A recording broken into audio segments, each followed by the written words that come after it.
Aujourd'hui dans cette vidéo, je voulais vous parler des troubles 10 et TDAH et je vais plus particulièrement me baser sur certains troubles comme la dyslexie, la dyspraxie, la dyscalculie, la dysphasie et le TDAH.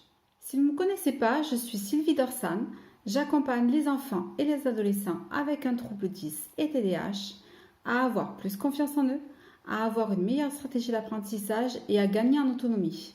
Si vous êtes intéressé par le sujet des apprentissages, n'hésitez pas à vous abonner à ma chaîne YouTube et à télécharger l'e-book qui se trouve en description en dessous de la vidéo. Alors, lorsqu'on parle de dyslexie, c'est la difficulté en fait à mettre en lien les graphèmes, c'est-à-dire l'écriture des lettres, avec les phonèmes qui sont les sons.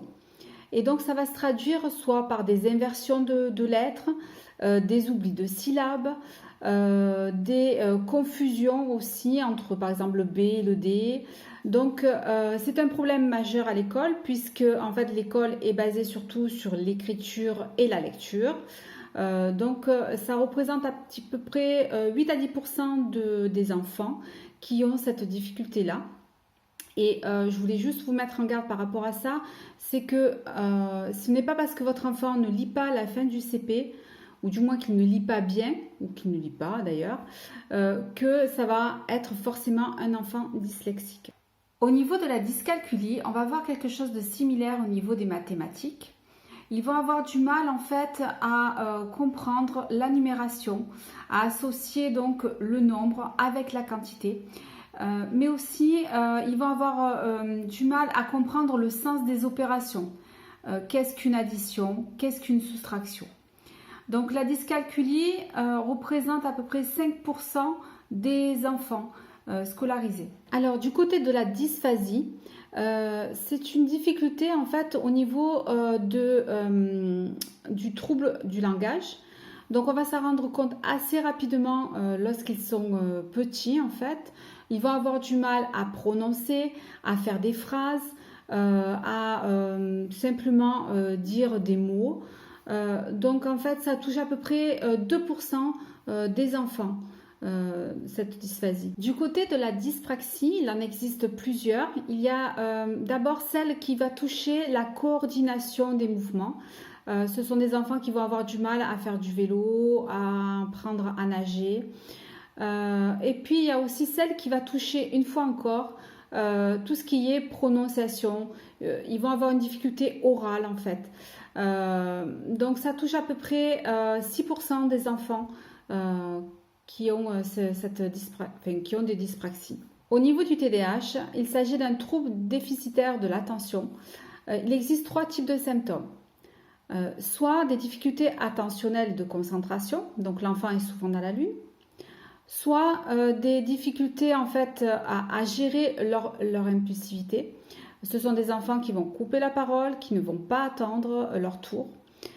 Et enfin, la dernière qui est la plus connue, c'est l'hyperactivité, donc ce besoin constamment de bouger, de se mettre parfois aussi un peu en danger.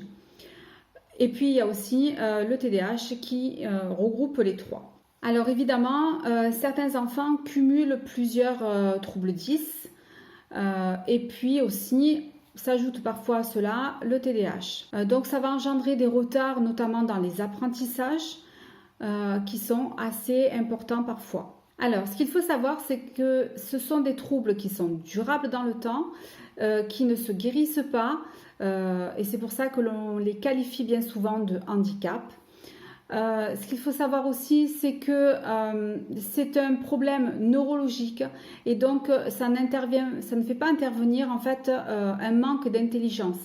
Alors, ce qu'il ne faut pas oublier aussi, c'est que ces troubles engendrent une certaine souffrance auprès de ces jeunes, notamment par rapport à leurs difficultés, mais aussi par rapport au regard des autres. Donc, cela va impacter certainement et très souvent l'estime de soi. Donc en fait il faut être bienveillant envers ces enfants et surtout les rassurer par rapport à leurs capacités. Ils y arriveront, ils mettront peut-être plus de temps que les autres ou ils emprunteront des voies différentes, mais ils y arriveront. Alors je voulais vous finir sur une note positive, puisque ces enfants qui ont des troubles ont des véritables forces et des talents. Malgré leurs difficultés, malgré la grande fatigabilité qu'ils ont, il ne faut pas oublier qu'ils sont bons à l'oral, que les enfants avec un TDAH sont très bons au niveau créatif. Et puis, ce qu'il faut savoir aussi, c'est que ce sont des enfants qui sont très résilients, persévérants, volontaires. Donc voilà, rassurez vos enfants, ils vont y arriver malgré toutes leurs difficultés et avec de bonnes stratégies, ils doivent y arriver. Dites-moi en commentaire si vous avez besoin de plus d'informations concernant ces troubles.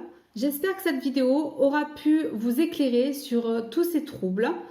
Je vous dis à très bientôt dans une autre vidéo. Et si vous avez aimé cette vidéo, n'hésitez pas à la liker, à la partager, à la commenter. Et n'oubliez pas de vous abonner à ma chaîne YouTube. Je vous dis à très bientôt dans une prochaine vidéo. Et n'oubliez pas, faites de sa différence une force.